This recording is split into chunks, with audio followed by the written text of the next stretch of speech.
Today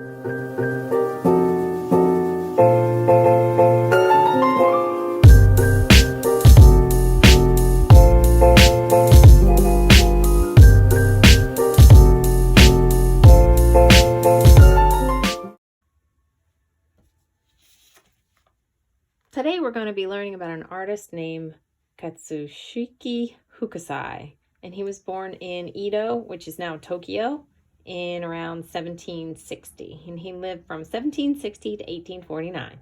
He was a Japanese ukiyo-e painter and a printmaker, and he worked in the Edo period in Japan.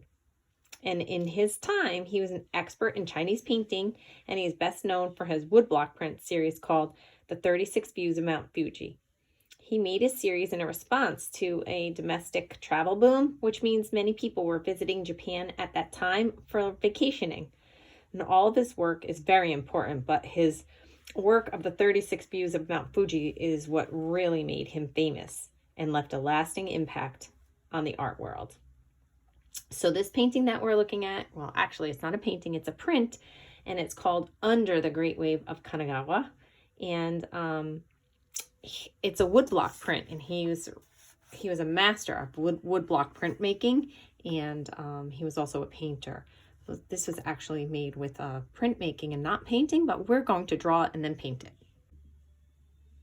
For the first part of this project, you're going to need a pencil and an eraser. And it would be handy to have an ultrafine Sharpie marker, such as this one, or a micron pen that has a really thin point, because we will be tracing over our pencil lines in ink, permanent ink, so that it doesn't smear with your paints. So let's get started. We're going to start to draw the wave, and we're going to use some curved lines. So I'm going to start from about 4 or 5 finger space down from the bottom left of the paper. And I'm just going to start with a curved line. And now I'm going to try to draw in those fingers, the wave. The top of the wave looks like these wave fingers. They're like the splash that's coming off the top of the wave. And they look kind of twisted, like fingers. So we'll call those the wave fingers. And then I'm going to make a second curved line over here and bring out some more of those wave fingers. And they kind of curl back and forth. And they don't have to be real pointed, they can be more rounded, just to create that illusion that the wave is really curling over.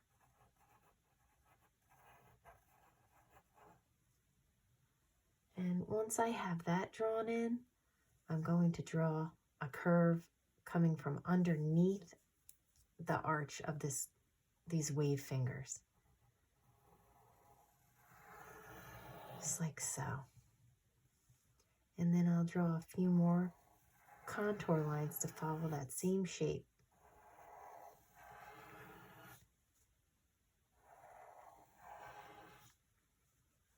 And then I'm going to bring out a few more wave fingers over here.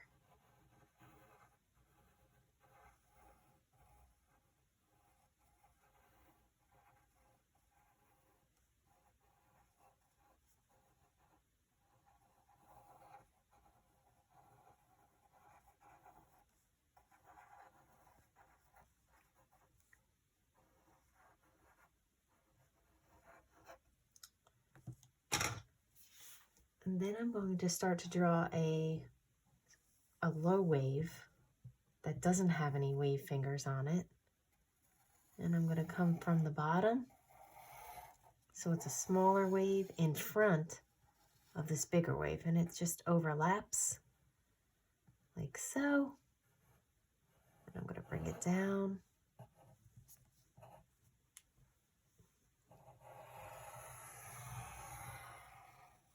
Curve it around, bring bring another wave, another curved line here, and then a third line coming up like so. And then I can put some of those wave fingers over here,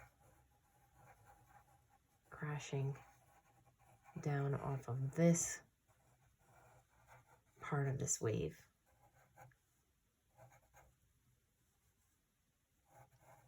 And then bring a line this way.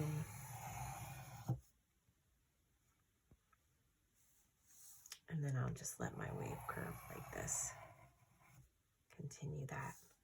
And then I'll bring another line this way. And then this one, maybe in here. And then I'm going to finish off the top of this wave with more wave fingers.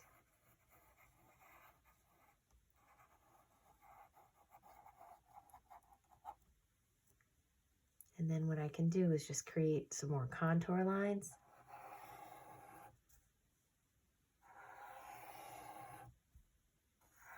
To show how this wave is curving.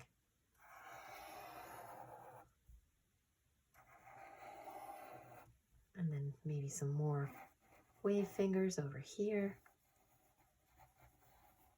Show a little more splashing. And then finish out the bottom with more contour lines.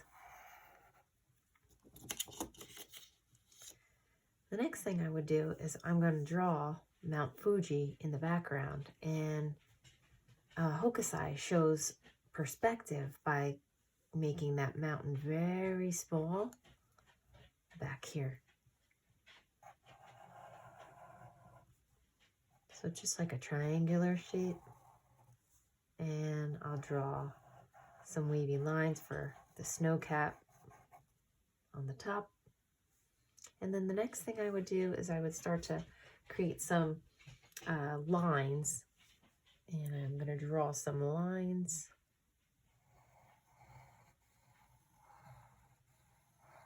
Kind of like these wavy lines.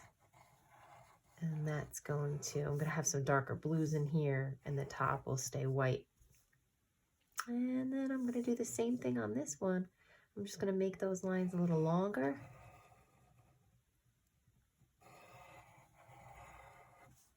And they become almost like these oblong oval shapes in between, but they don't quite touch the top line. And then I'll do the same thing over here.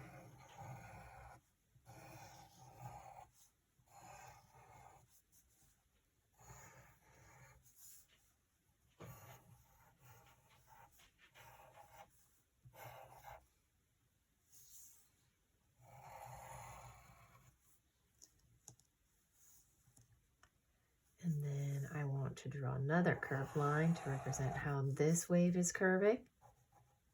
And I'm just going to go this way.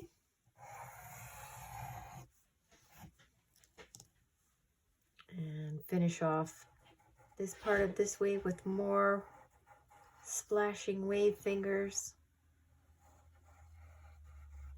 And I can even draw some splashes of water, some droplets dropping off from this wave. You don't want to make them too big. You don't want to make them too small either. You want to make sure you can see them. And then again, some more wave fingers coming off. The side over here. And then at the bottom of the page, I want to draw some more contour lines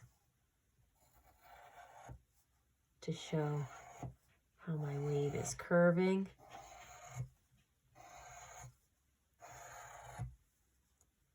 And then I'll even add some more of these wave fingers,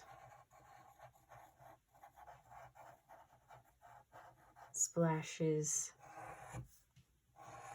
and contour lines. And the next step for us would be to start outlining with a micron pen or fine tip ultrafine Sharpie marker. So I want to go over all the lines that I want. Oh, I forgot one section. So I definitely want to add some curved lines here.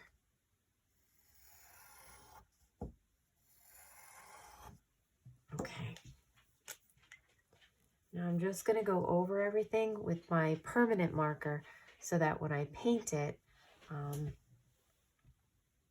it won't blend with my watercolors.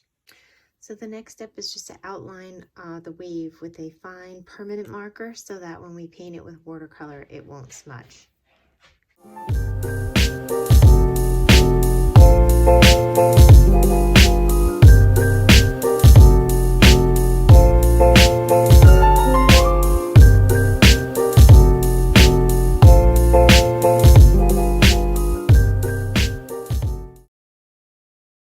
So there you have it. There's part 1. Go do some drawing and have some fun. Talk to you later. Bye.